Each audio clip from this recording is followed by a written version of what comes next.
their food with inorganic substance like CO2 and water. ठीक है कि नहीं? In presence of sunlight and chlorophyll. ठीक? ऑटो ये तो हमने लिखा दिया था कि नहीं? ऑटोट्रोपिक न्यूट्रिशन कैसे होता है? Autotrophic nutrition is used by plants. ठीक है, to synthesize their food. They use inorganic materials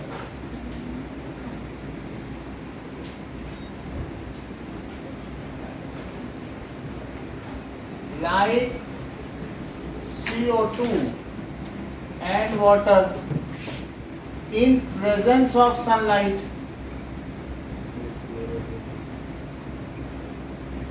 and chlorophyll. ठीक है, to prepare glucose, to produce glucose. अब ये देखो, ये जो प्रोसेस हो रहा है इसी को फोटोसिंथेसिस कहते हैं. This process is also called, ये जो खाना बनाने की प्रक्रिया है इज ऑल्सो कॉल्ड फोटोसिंथेसिस, प्रकाश संश्लेषण. फोटोसिंथेसिस, सिंथेसिस का मतलब है मेकिंग और फोटो का मतलब है लाइट. तो in presence of light if something is made तो उसे फोटोसिंथेसिस कहेंगे. So making food in presence of light. अब जरा देखिए,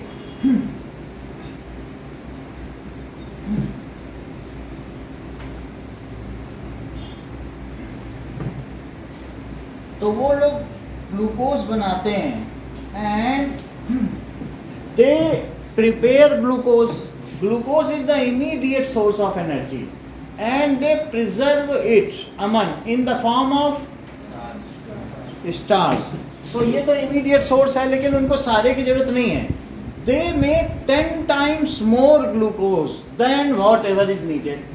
वो इतना ज़्यादा बना लेते हैं कि उनके फ्रूट्स तक में भरा हुआ है ग्लूकोज. जो हम जूस पी रहे हैं ग्रेप्स, क्या उतना जरूरत है उनको? 10 times more बना देते हैं. और वो उसको किस फॉर्म में स्टोर करते हैं? तो कभी कभी तो ग्लूकोज के फॉर्म में, जो फ्रूट्स हैं तो उनमें ग्लूकोज के फॉर्म में है. जो केन शुगर है उसमें डाई शुगर के फॉर्म में, केन शुगर है ना, सुक्रोज के फॉर्म में, जैसे हमने C12H22O11 बताया. और कहीं कहीं जो हमारा स्टेपल फूड है जैसे सीरियल्स हैं, मेज़ है, गेहूं है, चावल है, तो उन सब में वो स्टार्च के रूप में. तो इन जनरल हम यही कहेंगे कि वे अपना फूड स्टार्च के तौर पर इकट्ठा करते हैं. तो सुजैन, हम अपने अंदर कार्बोहाइड्रेट को किस फॉर्म में स्टोर करते हैं? बोलो. वो उसी न्यूट्रिशन के तो लास्ट टाइम पढ़ के बता दो ना, उस दिन भी पढ़वाया था. हाँ, क्या लिखा है? ग्लूकोज नहीं लिखा है, क्या लिखा है? पढ़ो ना, आखिरी वर्ड बोलवा है तो तुम नहीं पढ़ रही. चलो. सो प्लांट्स स्टोर, ठीक है, ये जो भी बना रहे हैं glucose in form of starch. Glucose and starch both are the categories of, किसकी कैटेगरीज हैं? कार्बोहाइड्रेट. ये कार्बोहाइड्रेट के अंतर्गत ही तो पढ़े हैं आपने. सो ये किसकी कैटेगरी है? मोनो शुगर है, पॉली शुगर.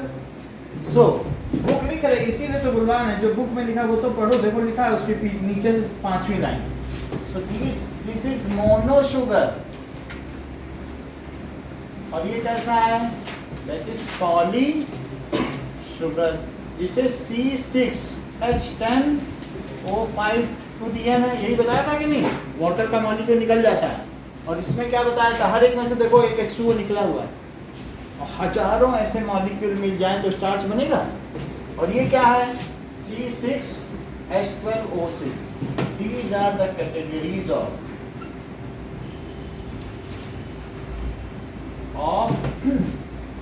carbohydrate. जो कि क्या है, which are prime source of energy, which are prime source of energy. तो ये जो प्रोसेस सेल में होता होगा, ये तो तुमने बोल दिया ये फोटोसिंथेसिस है, तो फोटोसिंथेसिस अभिषेक सेल में कहाँ होती होगी? करेक्ट, आप भी बोलो दिव्या, फोटोसिंथेसिस कहाँ होती होगी? प्लास्टिड्स, बहुत बढ़िया। और प्लास्टिड्स में भी कहाँ? यही बात, माइटोकॉन्ड्रिया में तो रेस्पिरेशन हो रहा है। फिर से देखो कि एक सेल में जो कि प्लांट सेल है, फोटोसिंथेसिस की बात करेंगे तो प्लांट सेल की भी बात करेंगे, उसकी सेल वॉल है, ठीक है। So this is plant cell जिसमें सेल वॉल भी है। तो ये सब सेल वॉल हटा दो तो सेलुलर मेम्ब्रेन दिख जाएंगी कि नहीं? तो ये सेल वॉल हटा दी, अभी सेलुलर मेम्ब्रेन। तो प्लांट सेल में दो चीज आपको पिछली बार भी दिखाया था, प्लास्टिड्स भी था और क्या था बोलो? माइटोकॉन्ड्रिया दो थे कि नहीं, रेड और ग्रीन कलर के। तो इसमें ये जो चीज है प्लास्टिड्स, प्लास्टिड्स के अंदर एक इस तरीके का स्ट्रक्चर है स्ट्रोमा। तो वहां पर क्या हो रहा होगा? These are the stacked structure. इसी में क्लोरोफिल है। अब क्लोरोफिल का काम क्या है Aman? Trapping sunlight and converting into chemical energy. वही 3 स्टेप्स हम देखने जा रहे हैं। तो इस तरीके से these are the source of energy. This photosynthesis takes place in chloroplast। Chloroplast जो कि एक कैटेगरी है, जैसा कि पिछली क्लास में बताया था रिया ने, ये प्लास्टिड्स की कैटेगरी क्रोमोप्लास्ट की है, और क्रोमोप्लास्ट एक प्लास्टिड्स की कैटेगरी। बहुत बड़ी बात है। दैट इज दीज आर, तो वहीं पे तो बनेगा prime source of energy. Photosynthesis takes place at chloroplast. Chloroplast में क्लोरोफिल भरा हुआ है, लेकिन क्लोरोप्लास्ट में, ठीक है। ओके, आगे बढ़ें। तो ये प्रोसेस क्या है? Let us see this. 6CO2, अगला पेज पलट लो। 6CO2 plus 6H2O in presence of chlorophyll and sunlight। chlorophyll and sunlight। तो इससे क्या बनेगा? C6H12O6 plus 6O2। तो अगर हम फिर से देखें तो मान लीजिए ये एक प्लांट है, तो प्लांट ऊपर से CO2 लेगा और नीचे से क्या लेगा? और सनलाइट, और इसके अंदर क्लोरोफिल पहले से ही है। तो इन चारों चीज़ों में अगर आपसे पूछा जाए कि क्या क्या 4 चीज़ें चाहिए फोटोसिंथेसिस के लिए, तो CO2 चाहिए, वाटर चाहिए, क्लोरोफिल और सनलाइट। इन चारों को हमें एक्सपेरिमेंटली प्रूव करना होगा। हर एक 3-3 नंबर का क्वेश्चन होता है कि बताओ क्लोरोफिल कैसे चाहिए, प्रूव करो। बताओ वाटर कैसे चाहिए, प्रूव करो। बताओ सनलाइट कैसे चाहिए, बताओ CO2 कैसे चाहिए। चारों को इस पेज में प्रूव कराया गया, ठीक है। वही हम पढ़ेंगे, ठीक। तो 4 चीज़ चाहिए कि नहीं, यहाँ देख लो।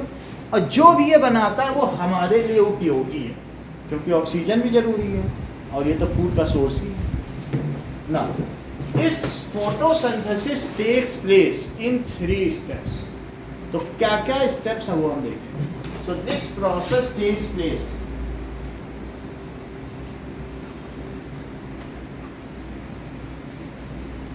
इन कुछ ऐसे भी ज़ीरोफाइट्स हैं। ज़ीरोफाइट्स का क्या मतलब है? दैट इज रेगिस्तानी पौधे, जो कि क्या करते हैं? रात को फोटोसिंथेसिस करते हैं। कैसे? दिन में केमिकल एनर्जी ट्रैप करके रख ली, और फिर वो क्या करते हैं, अगर वो दिन में करेंगे तो दिन में वाटर ऊपर चलाएंगे तो वाटर का लॉस हो जाएगा। तो इसलिए वो क्या करते हैं, वाटर के सेव करने के लिए वो रात को करते हैं, लेकिन दिन में सनलाइट ले लेते हैं, क्योंकि वो डिफरेंट प्रोसेस है, तभी तो वो ऐसा कर पाते हैं। तो अब हम 3 प्रोसेस देखें। पहला प्रोसेस जरा पढ़ो। Absorption of light energy by chlorophyll. Absorption of light energy by chlorophyll. तो पहले क्लोरोफिल ने उसे एब्जॉर्ब किया, जितनी भी लाइट पेड़ों पर पड़ती है उसका 2% ही पौधे एब्जॉर्ब करते हैं, बाकी सब रिफ्लेक्ट कर देते हैं। अदरवाइज उनका वाटर का जो ट्रांसपिरेशन होगा ना उसमें यूटिलाइज हो जाता है, क्योंकि पानी को चढ़ाने में 98% तो ट्रांसपिरेशन में ही जा रही है, जो पड़ी उससे वाटर ने लिया और वेपराइज हो गया, और बाकी 2% क्लोरोफिल में ले लिया।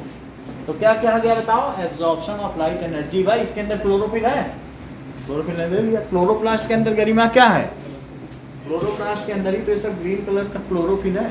क्लोरोफिल एक क्या है, केमिकल है। कोई तुमसे पूछे क्लोरोफिल क्या है तो बता देना, क्लोरोफिल में एक मैग्नीशियम एटम के चारों तरफ 60 कार्बन के एटम होते हैं। इतना बता देना कि ये मैग्नीशियम का कंपाउंड है, बस ज़्यादा ना बताना। बाकी कह देना 11th में मिलना तो बताएंगे, तुमसे इतना पूछा गया, बात समझ आ गई। कोई पूछे क्या है क्लोरोफिल, कह देना भाई ये मैग्नीशियम का कंपाउंड है, एक मैग्नीशियम को 60 कार्बन घेरे रहते हैं। ज़्यादा मत पूछो, ये छोटी क्लास में, समझ में आगे बात नहीं। ओके, अब आगे की बात देखो। तो क्लोरोप्लास्ट के अंदर क्लोरोफिल है। अब देखिए, सो पहला काम क्या हुआ, क्लोरोफिल ने एब्जॉर्ब कर लिया सनलाइट को। अब क्या करेगा बोलो चंद्रशेखर? अरे नहीं बोलो, केमिकल जितने बच्चे बता रहे। तो अब जरा देखिए, या बुक से बोल देते हैं, कन्वर्स बुक नहीं है क्या तुम्हारे पास? अच्छा ठीक है। Conversion of light energy to chemical energy, जब एब्जॉर्ब कर लिया तो दूसरा काम क्या करेगा, conversion of light energy to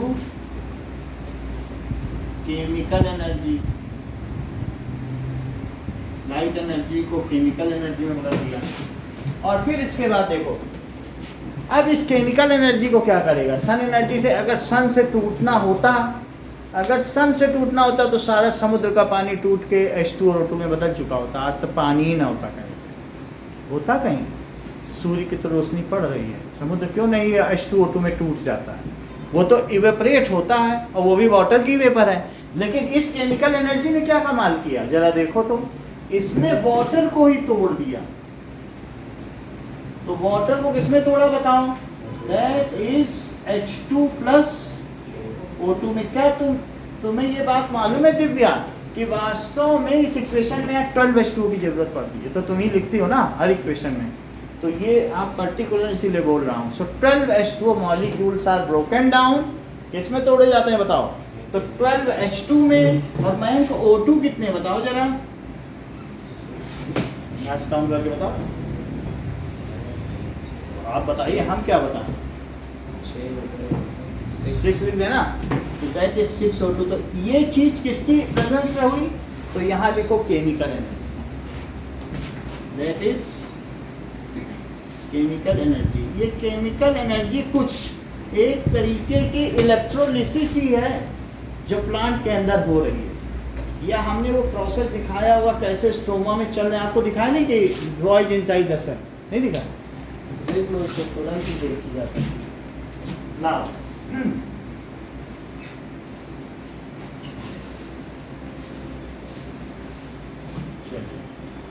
okay, इसे देखना फिर आगे बढ़ना।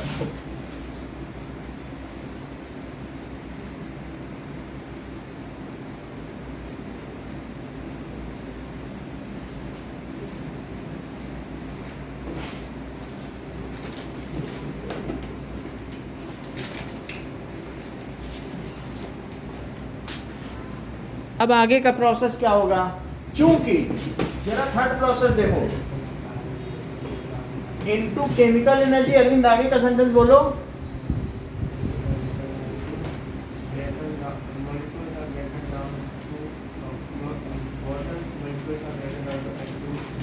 बहुत सही, अपडेटेड हो। And splitting of water molecule into H2 and O2। अब तीसरा प्रोसेस, क्या इसने CO2 ले लिया था, तो CO2 का भी ये रिडक्शन करेगा, रिडक्शन ऑफ CO2, ठीक है, इनटू C6H12O6। जरा ध्यान दीजिए, तो जो इस प्रोसेस में बना है उसको वो यूज करेगा। इस प्रोसेस में तो लिखो 6 CO2 लिया, और कितने इसने हाइड्रोजन बना लिए थे? क्या 12? सही है। तो ये हाइड्रोजन इसको मिलेंगे, पूरे नहीं मिलेंगे लेकिन इसको कुछ मिलेंगे। अच्छा, ये जो 6 CO2 है इसके पास टोटल ऑक्सीजन रिया बताओ कितने हैं? बताओ कितने हैं? इस 6 CO2 के पास ऑक्सीजन कितने हैं? 12। तो उस 12 में से 6 ही बचेंगे। और बोलो ऑक्सीजन का निकल जाना क्या कहलाता है? क्या यही रिडक्शन है? तो देखो ऑक्सीजन पूरे तो नहीं मिले, 12 थे, बचे कितने? 6। तो अब ऑक्सीजन निकल रहा और हाइड्रोजन का जुड़ना भी क्या रिडक्शन है? तो इसको 12 हाइड्रोजन मिल गए इसलिए भी रिडक्शन है, और 6 ऑक्सीजन निकल गए इसलिए भी तो रिडक्शन है। अब जरा देखिए, तो अब O6 है, अब और देख लीजिए 12H2। तो अब कितने बच गए? तो 12H बचे, तो इसमें लिखे 6H2। क्या लिख दो? समझ में आई बात कि नहीं? तो वही 6 ऑक्सीजन जो कम पड़े वो यहाँ आ गए, उससे तो उसने तो लॉस किया ना। तो CO2 का ही तो रिडक्शन हुआ। तो CO2 का किसमें रिडक्शन हुआ? इसमें। अब तुम्हारे पास जो दो इक्वेशन, इन दोनों को जोड़ो, क्योंकि 2 स्टेप में हुई है। जब कोई रिएक्शन 2 स्टेप में होती है तो ऐड करके फाइनल निकाली जाती है। जैसे हमने वाटर का इलेक्ट्रोलिसिस नहीं कराया था जोड़ कर कि यहाँ कैथोड में क्या हो रहा है, एनोड में क्या हो रहा है, फिर जोड़ी थी कि नहीं? तो उसी तरीके से 2 प्रोसेस। अब तुम तीनों प्रोसेस बताओ सुजैन, क्या क्या हुआ है? Absorption of light energy by CO2. Conversion of light energy to chemical energy and splitting of carbon monoxide. Splitting of water into hydrogen and oxygen. Reduction of carbon dioxide. इसमें बोलता हूँ किसमें reduction हुआ है? देख के बताओ ना। ये कार्बन का किसमें हुआ है रिडक्शन? और अंशुप्रिया बोलो हाइड्रोजन का क्या हुआ है? बोलो किसमें ऑक्सीडेशन हुआ? तो क्योंकि इसको ऑक्सीजन मिल गया तो इसका ऑक्सीडेशन है, बट ऑक्सीडेशन मेंशन नहीं किया गया है क्योंकि वो एज ए वेस्ट है। तो हमारा जो प्रोसेस है वो ग्लूकोज के लिए था, वो पूरा हो। तो रिडक्शन समझ में आ गया ना? ये रिडक्शन हो गया, ऑक्सीडेशन। अब इन दोनों को जोड़ो, then we will get the final reaction of photosynthesis. So अब देखिए, नाउ पहला है 12H2O, that is chemical energy. तो ये ऊपर वाली चीज हम इतना नहीं लिख रहे हैं, बट 12H2 प्लस 6O2, ये तो इससे दूर है। अब इसको नाउ 6CO2 और प्लस 12H2, तो C6H12O6 और प्लस 6H2O। इसमें जो चीज़ छूटी है उसको हमने यहाँ कंज्यूम कर लिया, लेकिन जोड़ने से दोनों तरफ आ जाएगा, वो कैंसिल आउट हो ही जाएगा अपने आप ही, और जो बच जाएगा वो लिख लेना। तो यहाँ देखो क्या क्या बच रहा है, 12H2O प्लस 6CO2 और प्लस 12H2 भी है क्या, लेकिन ये कैंसिल आउट हो जाएगा क्योंकि वहाँ भी 12H2 है। तो हायर क्लास में तो सिंपली लिखते भी नहीं है, इसको यही हटा देते क्योंकि दोनों तरफ है ना। अब जरा देखो, तो C6H12O6 plus 6H2O plus 12H2 plus 6O2। तो अगले स्टेप में क्या करूँ? क्या इन दोनों को कट कर दूँ? और कट करने के बाद भी आप चाहो तो 12H2O लिख सकते हो, या बुक जो लिखती है वो भी लिख सकते हो। बुक में उसने और भी कम कर दिया, लेकिन जो पहले चैप्टर में पढ़ोगे वहाँ 12H2O लिखा है और उधर 6H2O लिखा है, तो वो भी ठीक है, वो मोर एक्यूरेट 12H2O। क्योंकि पौधों को जितना पानी दिया जाता है उसमें से आधा पानी ही वो ग्लूकोज में बदलते हैं, और बाकी आधा पानी अरविंद कहाँ यूज़ कर लेते हैं? ट्रांसपिरेशन में पानी चढ़ाने के लिए तो चाहिए कि नहीं, एक वैक्यूम सक्शन क्रिएट करना। Half of the water is wasted for this purpose, ठीक है। तो now it is converted into C6H12O6 plus 6H2O और प्लस 6O2। बाकी जो यहाँ पर लिखा हुआ था क्लोरोफिल, सनलाइट, वो सब यहाँ पे लिखा जा सकता है क्योंकि क्लोरोफिल।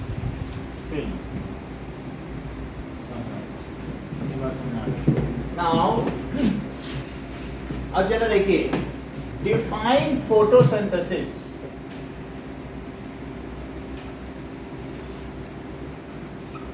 ठीक है, right 3 steps of it and final chemical equation along with chemical equation.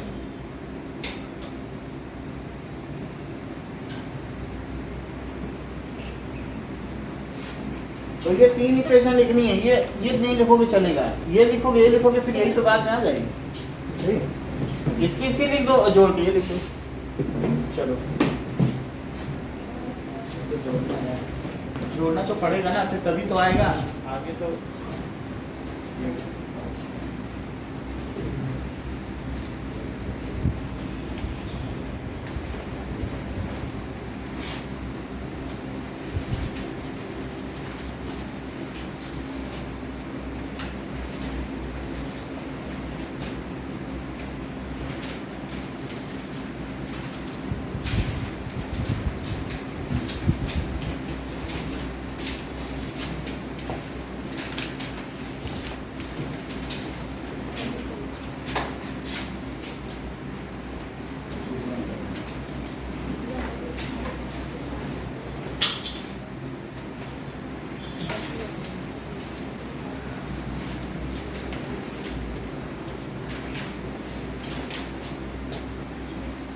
Nutrition कैसे होता है, पहले तो स्ट्रक्चर समझें, तब तो उसका न्यूट्रिशन समझेंगे। That is structure of leaf. तो अगर हम देखेंगे तो लीफ में, एक मिनट दे रहा हूँ, ये जो बीच का पोर्शन है लीफ में, तो ये अगर हमने इसको कट कर दिया तो ये जो बीच की चीज है वो मिड रिब कहलाती है। इसको क्या कहते हैं बताओ? Mid rib. बीच की जो डंठल है ना किसी पत्ती की, उसे क्या कहते हैं? Mid rib. और जो पत्ती के बाहर हो जाता है उसको पेटियोल कहते हैं। That is petiole. Okay, now अब यहाँ पर हमने मान लीजिए यहाँ इसका क्रॉस सेक्शन कर दिया, एक पत्ती को यहाँ से कट कर दिया। तो कट करने के बाद यहाँ से कुछ ना कुछ यहाँ से जा रहा होगा प्लांट में, यहाँ तक जा रहा होगा कि नहीं? जो भी प्लांट्स है वो सब कहाँ से जाएगा? मिड रिब से जाएगा। किस में से जाएगा? मिड रिब से। अब मिड रिब के बाद फिर इसमें बहुत सारी वेन्स हैं, तो क्या पूरे प्लांट में हर सेल तक पहुँच जाएगा, पूरी लीफ में? और ये सब क्या क्या आ रहा है बताइए? ये जो चीज़ें हैं दैट इज वाटर भी आ रहा होगा। और वैसे तो प्लांट जो लीफ है वो तो खुद खाना बनाती है, तो वो अपना खाना वो क्या करेगी, बाकी जगहों पे पहुंचाएगी। तो सारा ट्रांसपोर्टेशन जो फूड का है या फिर किसका है, वाटर का, वो मिड रिब्स। और ये जो इसका वेन स्ट्रक्चर है, इसको लीफ वेन्स कहते हैं। ठीक है, तो ये कुछ भी हो सकता है। हाँ, अब जैसे यहाँ पर क्या दिखाया गया बताइए? ये जो वीनेशन है जो प्लांट्स में है, कहीं कहीं तुमने केले का पत्ता देखा है तो उसमें सब पैरेलल वीन्स होती है, पैरेलल वीनेशन होता है। किसी किसी में रेटिकुलेट होता है। तो ये जालक की भांति है, ऐसे तिरछा मिर्छा है कि नहीं? जैसे पीपल का पत्ता देखा है कि नहीं, कैसे जाल बना रहता है, वो रेटिकुलेट है। और बनाना में ऐसे थोड़ा फट जाता है, तो बनाना का कैसा है? पैरेलल वीनेशन। किसी किसी में आसानी से फट जाते हैं ना पत्ते, तो पैरेलल वीनेशन है। अब हमने ये जो लीफ है इसकी जो सबसे ऊपर की लेयर है और जो सबसे नीचे की लेयर है इस लीफ की, वो दोनों कहलाती है एपिडर्मिस। उसको क्या कहेंगे? एपिडर्मिस। तो ऊपर भी एपिडर्मिस है इसमें और नीचे भी एपिडर्मिस है। अगर हम इसी चीज को बहुत ज्यादा बड़ा करके देखें, मैग्नीफाई करके, तो इसमें 2 लेयर है। जरा देखिए, तो एक अपर लेयर, तो अपर लेयर भी सेल की बनी हुई है और नीचे की लेयर भी सेल की बनी हुई है। तो ये देखो, तो इसमें इन्होंने क्या कहा? डर्मिस का मतलब त्वचा, ये देखो, और एपिडर्मिस यानी बाहरी त्वचा। देख लो, तो दैट इज एपिडर्मिस, मीजोडर्मिस एंड तीसरी चीज ताशी एंडोडर्मिस। जैसे हम लोगों में है ना बाहरी त्वचा, मीजो बीच की त्वचा, और जो अंदर है जो ब्लड के सीधे कांटेक्ट में है वो कैसी बताइए, एंडोडर्मिस। समझ में आ गई बात कि नहीं? तो हम लोगों में मीजोडर्मिस है, और लेकिन प्लांट में इसे क्या कहा गया था 9th में, हाइपोडर्मिस। सुनो, एपिडर्मिस हम लोगों में एपिडर्मिस, मीजोडर्मिस, एंडोडर्मिस, लेकिन प्लांट में एपिडर्मिस, हाइपोडर्मिस और अंदर वाली एंडोडर्मिस। तो उन तीनों को जरा पढ़ो, बुक में देखो, बुक में फिगर सेल लिखा हुआ है। तो अब ये दूसरा सेल है और ये तीसरा, ओके, बाकी हम स्ट्रक्चर वीडियो में भी दिखा देंगे। तो इनके ऊपर ये चीज जो वैक्सीक्यूटिकल है, ये क्या है? ये दैट इज अपर एपिडर्मिस।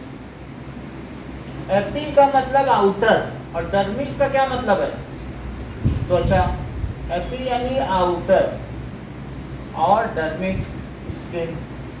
अगर किसी को डर्मिटाइटिस हो गया है, what does it mean?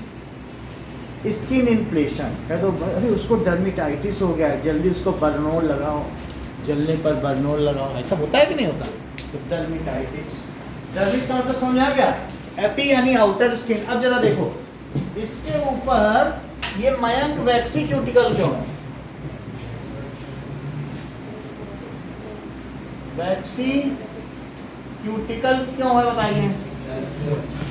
Yes, जैसा इन्होंने कहा है कि ये वैक्स की है जिससे वाटर लॉगिंग ना हो सके, और वाटर लॉगिंग होगी तो क्या वो वाटर रिपेल कर देगा, इससे इसका जो है वाटर इसमें की क्लॉटिंग नहीं होगी। जैसे रूट क्लॉटिंग हो जाती, सड़ जाता है, तो पानी इसमें कितना भी दिनों तक बरसता रहे उससे कुछ भी नहीं होगा। और ये वैक्सीक्यूटिकल एक कॉम्प्लेक्स शुगर है जिसको अगर कीड़े खाते हैं, वैसे तो आजकल सब में इतना इम्यून सिस्टम हो गया कि वो खा भी जाते हैं, लेकिन उससे बचाने के लिए भी, तो एक्सटर्नल इफेक्ट से इसको बचाने के लिए इस पर एक वैक्सी लेयर है जो इसको, तो ये कॉम्प्लेक्स शुगर ही है वैक्सीक्यूटिकल। ठीक, अब जरा देखो, इस लीफ के अंदर एक ऊपर एपिडर्मिस और नीचे की, भाई दो त्वचा है कि नहीं?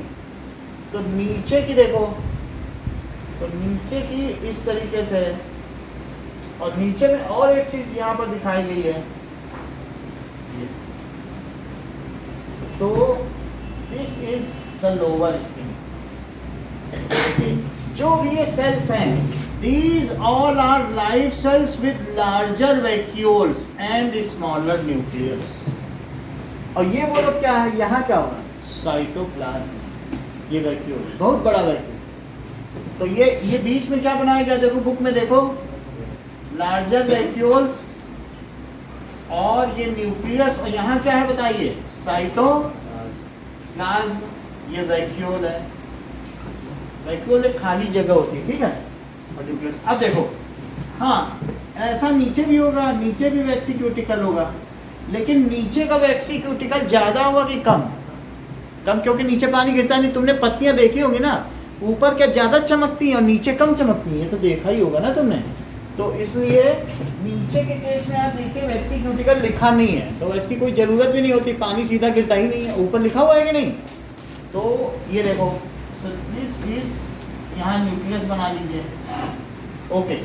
अब एक और बात दिव्या, इसमें जो नीचे वाला है, अब देखिए इसमें ग्रीन ग्रीन दिखाया गया है, so guard cell is also involve, guard cell is also involve in photosynthesis. तो इसमें भी ये देखो क्लोरोप्लास्ट है, ठीक है कि नहीं? So guard cell is also involve in photosynthesis. हाँ, एक ये तो भूल ही गए, ये दिव्या नीचे क्यों गार्ड सेल है, ऊपर क्यों नहीं है? ये तो भूल ही गए, आप बता दो। करेक्ट, आप ही बोलो, बहुत बड़ा, हाँ बोलो।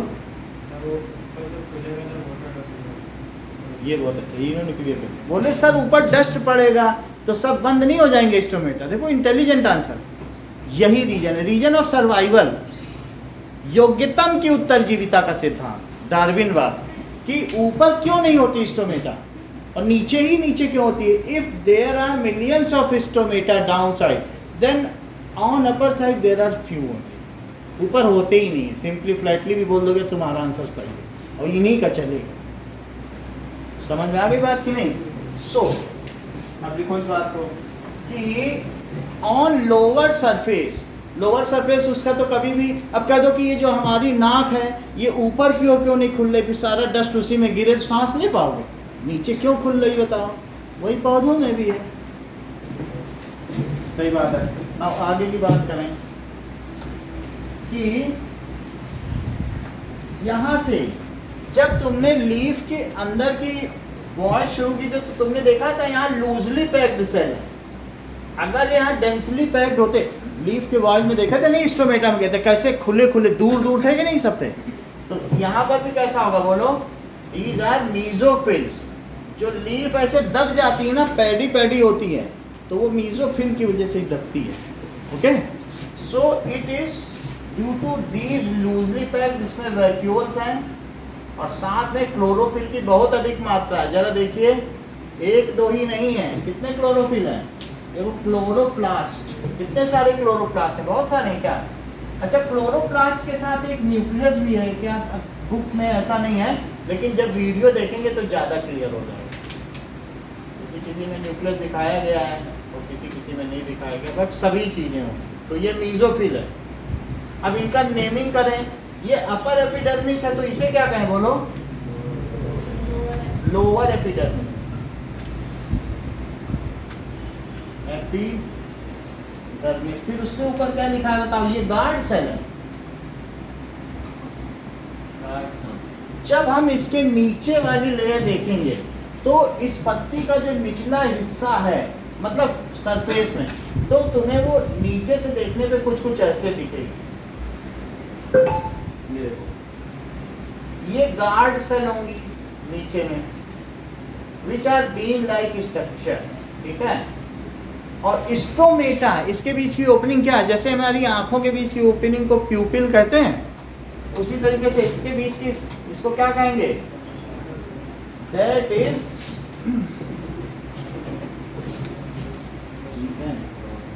स्टोमेटा।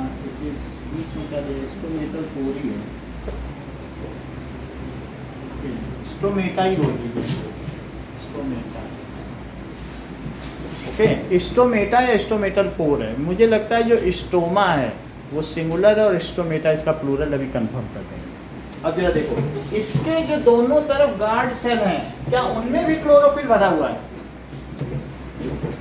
ये क्लोरोफिल भरा हुआ है, और ऐसी और कई गार्ड सेल होंगी, उसमें बहुत सारी गार्ड सेल होंगी लोअर सरफेस में। अब ये देखिए, कुछ बंद भी होंगे, कुछ खुले भी होंगे ना। ये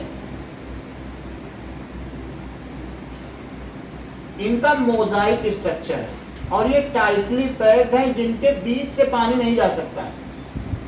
ये देख लो, ये ऐसे,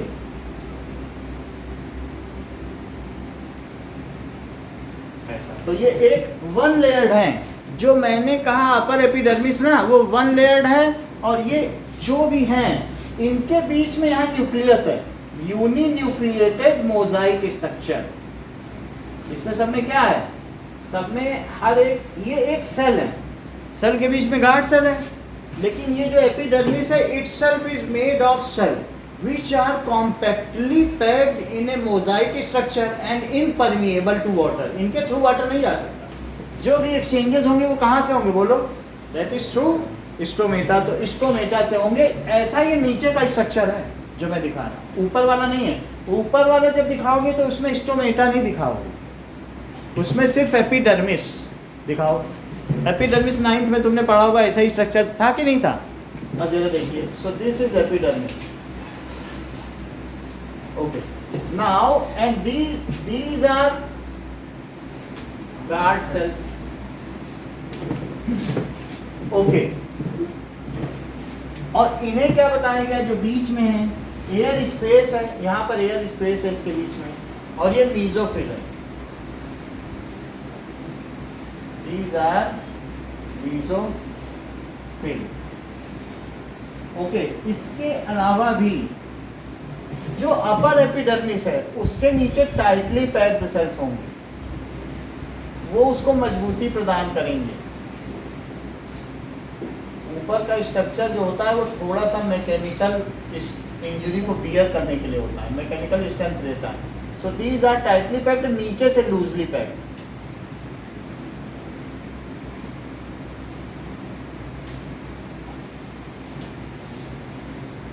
ठीक है, तो अब ये देख लो, एपिडर्मिस है, ये मेसोफिल है। अब इसको आप क्या कर सकते हैं, हाइपोडर्मिस कह सकते हैं। दिस इज एपिडर्मिस, हाइपोडर्मिस, और ये जो पार्ट अंदर का इसे एंडोडर्मिस। तो ये हो गया हाइपोडर्मिस, और जो मेसोफिल जिसे बताया उसे क्या कहेंगे, एंडोडर्मिस। ये चीज ओके, बीच में वैक्यूल दिखाया गया है, और साथ में इसमें भी बहुत सारे जो भी इसके अंदर के पार्ट है सभी जगह। ये बस एक तरीके से सेल्स का अरेंजमेंट है और कुछ नहीं है, उसको मैकेनिकल स्ट्रेंथ देने के लिए और गैसेस एक्सचेंज के लिए। लेकिन ये डायग्राम बहुत पूछा जाता है, इसके पार्ट्स की लेवलिंग बोर्ड में कई बार आ चुकी है, तो इसलिए मैंने सब कुछ बता दिया। अगर एरो लगा के ABCD लिखेंगे तो आप सब चीज़ बता देना। ओके ना, ये तो बात हो गई। तो ये स्ट्रक्चर ऑफ लीफ हो गया कि इसके अंदर इस तरीके से होता है और गार्ड सेल होता है, स्टोमेटा से गैसेस एक्सचेंज होता है। कुछ और चीजें देखें कि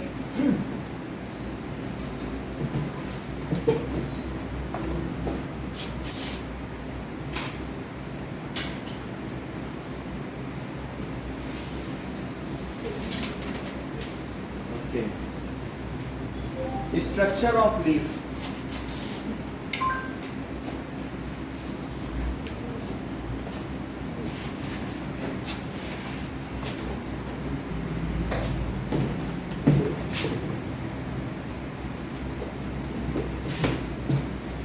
So, by experiment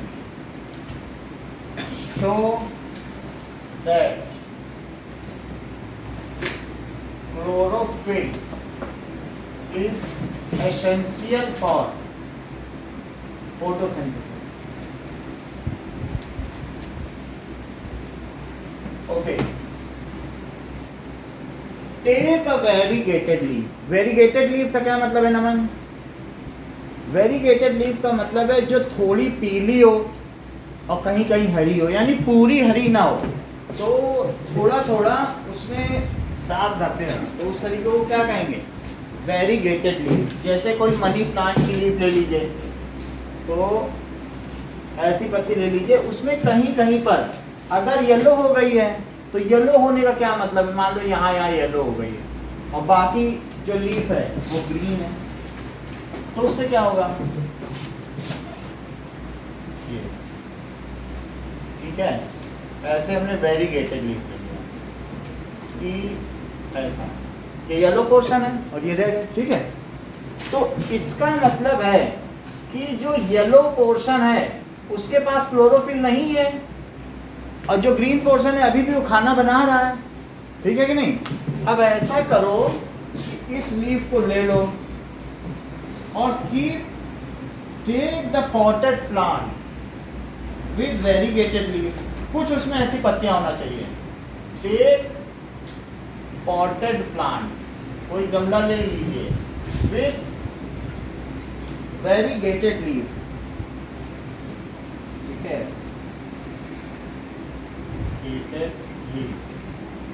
now keep this plant in dark, इसको डार्क रूम में रख दो 2 दिन के लिए, फॉर 3 days लिखा है, फॉर 3 days। तो 3 days में क्या होगा बताओ, हमने इसको 3 दिन इस पौधे को डार्क रूम में रख दिया, इसका डी स्टार्च हो जाएगा। डी स्टार्च का मतलब है जितना इसमें बना हुआ है, क्या जो इसके पास येलो पोर्शन था वहां पर भी स्टार्च था, तो वो स्टार्च भी अब प्लांट यूज कर लेगा। पहले कभी रहा होगा, लेकिन जब प्लांट डी स्टार्चिंग करेगा तो प्लांट में जहां जहां भी स्टार्च है सब खाली कर लेगा। प्लांट को जिंदा रहना है ना, तो उसने कहीं कहीं भी, अब वो उसी का तो घर है, उसी की सेल है, तो डिस्टार्चिंग का मतलब स्टार्च उसने क्यों बनाया था, वो उसका इमरजेंसी फूड है। जब वो ग्लूकोज ना बना सके तो उसी स्टार्च को तोड़ के ही तो जमीन से पानी लेगा, पानी और स्टार्च टूट के फिर से ग्लूकोज बन जाते हैं कि नहीं, तो उस स्टार्च से वो क्या कर लेगा, फिर से ग्लूकोज बनाएगा और रेस्पिरेशन करेगा। माइटोकॉन्ड्रिया में तो चाहिए ना उसको तोड़ना, बनाना जरूरी नहीं है, तोड़ना है ना उसे, हर पल उसे सांस लेंगे, दिन रात सांस लेंगे। तो इसकी क्या हो जाएगी, नाउ मैंने बहुत अच्छा सेंटेंस बोला, now plant will D starch, तो वो स्टार्च यूज हो गया, उसने उस ग्लूकोज बनाया, रेस्पिरेशन कर लिया। Keep it again for 1 day in sunlight, तो क्या होगा बताओ, कीप इट अगेन, दिव्या क्या चीज होगी, इन सनलाइट फॉर 1 डे, हाँ बोलो क्या होगा, बोलो, ये ठीक हो रहा है, बोल रहे हैं जो ग्रीनर पोर्शन है वो तो खाना बना लेगा, लेकिन येलो नहीं बना पाएगा, उसके पास क्लोरोफिल नहीं है, और जो पहले से जो था भी वो तुमने अंधेरे में रख के वो सब उससे खिंचवा लिया है, अब वो एक तरह से पूरा डिस्चार्ज हो गया है, उसके पास जो भी था प्लांट में इमरजेंसी से उससे सब ले लिया, अब वो नया तो बना नहीं सकता। बोलो बात सही कि नहीं, ठीक है। तो again the green portion of leaf will do photosynthesis, और सुजैन वो फोटोसिंथेसिस ही नहीं करेगा और क्या कर लेगा, बोलो बताइए, कंडेंस ग्लूकोज इनटू स्टार्च, वो ग्लूकोज भी बनाता जाएगा, इकट्ठा भी करता जाएगा, तो ये ग्रीन पोर्शन अपने पास का इकट्ठा करके स्टार्च बना लेगा, नया बना लेगा। फोटोसिंथेसिस से तो सिर्फ ग्लूकोज ही बनता है ना। एंड कंडेंस, किसको कंडेंस कर लेगा, ग्लूकोज इनटू स्टार्च। काशी क्या जो येलो पोर्शन है उसमें अभी भी स्टार्च है, नहीं, उसका तो खत्म हो गया, वो तो आपने रख दिया, वो नया बना भी नहीं पाया। अब इस चीज को क्या करो, अभी हम आपको दिखाएंगे, स्टार्च में आयोडीन डाल के वो डार्क ब्लैक कलर का हो जाता है, सामने 9th भी दिखाया, फिर से दिखाया, अब जरा देखो, तो इस पत्ती में अब आप इसको क्या करिए, वार्म वाटर लीजिए, इसको क्या करिए, पहले उबलता पानी लो, उबलते पानी में एक और बर्तन डालो, उसमें अल्कोहल लो, वार्म अल्कोहल चाहिए, ये देखो ये बॉइलिंग वाटर है, तो जब इसमें रखोगे अल्कोहल है, तो हमें क्या करना है, इसका वैक्सीक्यूटिकल ही हटा देना। अगर तुमने इसका ये वैक्सीक्यूटिकल हटा दिया तो क्या ये प्लांट जिसमें स्टार्च है, इसमें सब जगह तो स्टार्च है ही है, तो क्या जब उस पर आयोडीन डालोगे तो नीला हो जाएगा, हो जाएगा कि नहीं। तो इसलिए अब इसमें करो, मार्कर पेन खरीद के लाओ लांबा की दुकान से, और जो येलो पोर्शन है उसको मार्कर पेन से कलर कर लो एक ट्रेस पेपर पर, क्योंकि इसका तो मार्कर भी धुल जाएगा अल्कोहल में डालोगे, तो एक ट्रेस पेपर पे ये बना लो कहाँ कहाँ येलो था, समझ आया। Now trace the pattern of leaf on trace paper where it is yellow and where it is green. While लिखो yellow portion किस क्या है बताइए, is deprived of, उसमें अभाव है, deprived का और दूसरा का क्या मतलब हो सकता है, deprived of starch, ठीक है, has no starch, simply क्या लिख सकते हो, deprived मत लिखो, it has no starch, ठीक है, स्टार्च नहीं है, आगे की बात देखो। नाउ डिप द, ये वाटर है देख लो, और ये है अल्कोहल, और अल्कोहल को हमने वार्म कर लिया है, तो वार्म अल्कोहल में डुबोने से अल्कोहल ही पूरा हरा हो जाएगा, अल्कोहल का कलर हरा हो जाएगा, पत्ती तुम्हारी कलरलेस, ल्यूकोटाइप, जैसे ल्यूकोप्लास्ट होता है ना कलरलेस, तो ये कलरलेस हो जाएगा।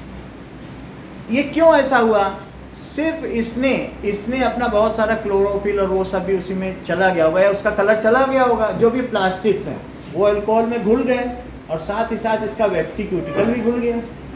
नाउ ट्रेस, इसके बाद आप क्या करो, हाँ क्या, ये बहुत अच्छा बोला, इन्होंने कहा कि अगर हम अल्कोहल को सीधा आग में रखेंगे तो जल जाएगा और आग पकड़ लेगी घर में, तो इस तरीके से इन्होंने कहा कि पानी में अल्कोहल रखो, और वो इसका बॉइलिंग पॉइंट 78 डिग्री सेल्सियस है और वाटर का 100 डिग्री सेल्सियस है। जैसे जैसे ये थोड़ा गर्म होने लगेगा ये अपने आप ही बॉयल होने लगेगा। बॉयल भी नहीं करना है, 60 डिग्री या 65 तक पहुंचा उतने में टिक कर। ऐसा करने से क्या होगा बोलो, दैट इज अल्कोहल। तो आप समझ गए ना, ये विस्की C2H5OH है जो भी है, इथाइल अल्कोहल, अल्कोहल में डाल दिया तो उससे क्या होगा, इसका वैक्सी क्यूटिकल चला गया, इसका हरा पीला रंग भी चला, सब चला। अब ये पत्ती बिल्कुल जैसे कलरलेस हो जाएगी, ठीक है, सब डिजॉल्व हो जाएगा, सब क्यूटिकल वो, क्योंकि ऑर्गेनिक में ऑर्गेनिक डिजॉल्व होता है, समझाए बात कि नहीं। तो ऑर्गेनिक लाइक डिजॉल्व्स लाइक, जैसे तुम्हारी पेंसिल ग्रेफाइट है और जो तुम्हारी रबर है वो भी ऑर्गेनिक है, तो ऑर्गेनिक से ही तो ऑर्गेनिक को घोलते हो, जब रबर से मिटाते हो पेंसिल तो क्या होता है, वो घुल जाती है, उसमें हट जाती है। नाउ आगे का क्या काम करें बताइए, trace the pattern of leaf on trace paper, pattern of leaf on trace paper. Divya आगे का काम बताओ। नाउ ये बुक में ये पूरा पोर्शन दिखाया गया, देखो कैसी येलो हो रही है, ये पूरा पैटर्न है, समझ में आई बात की नहीं। Now dip the variegated leaf, अब उसे तोड़ लो, प्लांट को किनारे रख लो, पूरा प्लांट नहीं डाल दो उसी में, सिर्फ पत्ती निकाल के डालो। नाउ डिप द प्लग्ड या वेरीगेटेड लीफ, सिर्फ वेरीगेटेड लीफ को डुबोना है, variegated leaf in warm alcohol, its waxy cuticle and all color will dissolve and the leaf will become colorless. Its waxy cuticle and जो color will get dissolved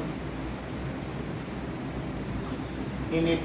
नमन अब आगे क्या करें बताओ, पत्ती का रंग चला गया, तो पत्ती का रंग चला गया लेकिन उसमें स्टार्च तो है, और स्टार्च में अगर हम आयोडीन डाल दें तो क्या होगा बोलो, नाउ लाइक स्टार्च, और ये आयोडीन सोल्यूशन है तो ये हो जाएगा blue colour, blue black colour हो जाता है, ठीक है। ये चावल की माड़ है और कुछ नहीं। स्टार्च क्या है, चावल के ऊपर में जो पानी होता है ना, या गेहूं की मार ले लो या मक्के की मार ले लो, उबाल लो, उसका पानी ले लो और उसको आप आयोडीन सोल्यूशन डालो, तो उस पत्ती पर अब हमें क्या डालना है बताओ, आयोडीन सोल्यूशन। तो अब देखो लीफ में स्टार्च होगा,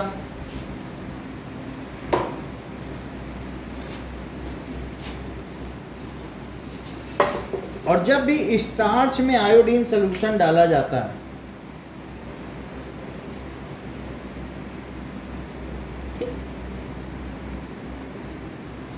ये चावल का पानी है, ठीक है,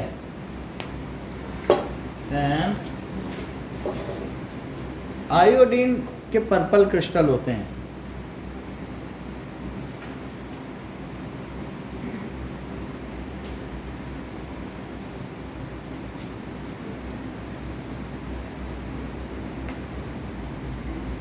ये देखिए, तो हमने इसमें आयोडीन डाल दिया,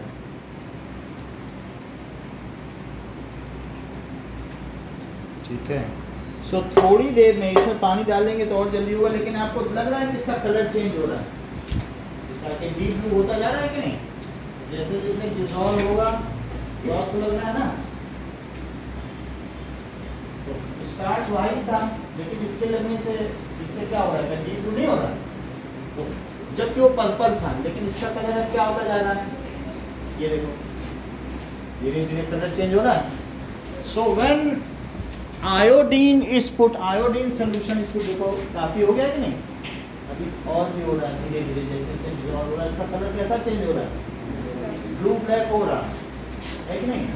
तो ये स्टार्च प्लांट में ही तो बना है, प्लांट का ये स्टोर्ड फूड है, और जिसमें इसका कलर देखो कैसा होता जा रहा है, हो रहा है।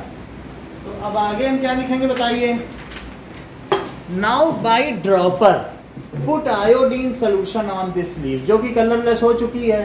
तो ताशी तुम क्या रिजल्ट देखोगी बोलो, put iodine solution on leaf, तो क्या ताशी ये पूरी पत्ती नीली हो जाएगी क्योंकि उसमें स्टार्च था, या नहीं होगी? फिर कलरलेस तो हो ही गई। जब इसमें हमने पत्ती डाली वो खुद ही कलरलेस हो गई। जब मैंने इसमें पत्ती डाली तो पत्ती का पूरा रंग अब तो इस सोल्यूशन में आ गया ना, ये पानी हो गया आ रहा, पत्ती तो कलरलेस है। आगे बताओ रिया, अब मान लो इसमें तुमने आयोडीन डाला, आयोडीन का सोल्यूशन बना के डाल लिया, अब क्या होगा? पत्ती में क्या था, लीफ में क्या था? स्टार्च। स्टार्च कहाँ था? स्टार्च ग्रीन पोर्शन में। तो क्या जो ग्रीन पोर्शन है वही नीला होगा? क्या आपके बुक में जो फिगर बना वैसे ही बना है क्या कि ग्रीन पोर्शन, क्योंकि ग्रीन पोर्शन ने तो फिर से स्टार्च बना लिया, येलो तो नहीं बना पाया, और उसको हमने इमरजेंसी रूम में रख करके उसका स्टार्च भी यूज कर लिया। तो इस तरीके से iodine solution, put iodine solution on leaf drop by drop, the portion which was greener in variegate leaf will become blue, which indicates that greener part has done photosynthesis again and made starch. So it shows that chlorophyll is necessary. क्योंकि green part के पास ही तो chlorophyll होता है. It shows that chlorophyll is necessary for photosynthesis. So the greener portion,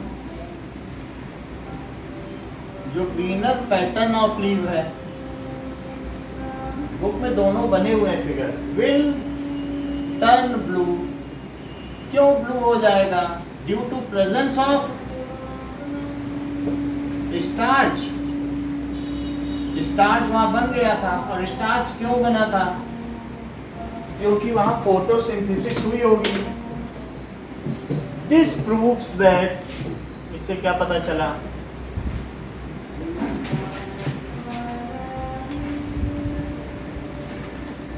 So this proves that inner portion has done photosynthesis.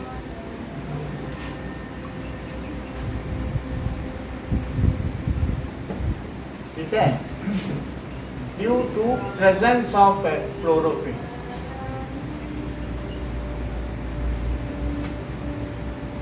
या ये भी लिखा जा सकता है कि chlorophyll is essential for photosynthesis. यही तो है। अगला देखो,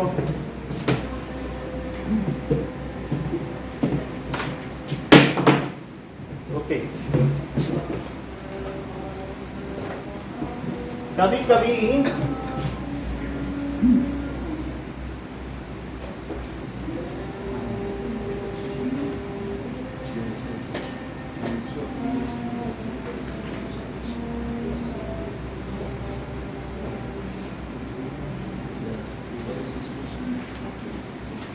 देखिए कि आपसे ये क्यों कहा जाता है, स्टोमेटा की ओपनिंग और क्लोजिंग के बारे में देखो। That is closing and opening of stomata.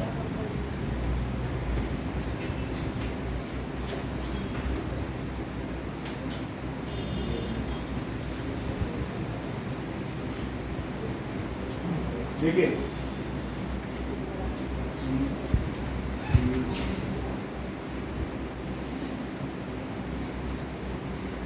now